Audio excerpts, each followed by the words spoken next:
Referee Tapas, Bangladesh football ফেডারেশনের প্রথম শ্রেণীর রেফারি, সাথে আছে জাহিদ এবং আমির হামজা। আজকের এই আন্তঃ হাউস ফুটবল টুর্নামেন্টের ফাইনাল খেলা। দুই ক্যাপ্টেন টস।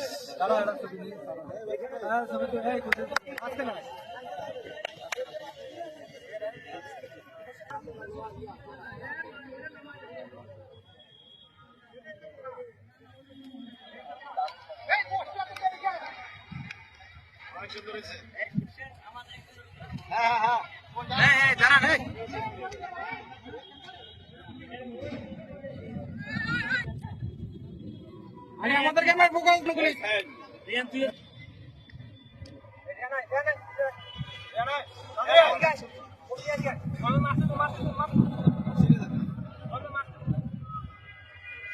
বলো না রিয়ান ভাই পাশে আইলে ভালো হতো।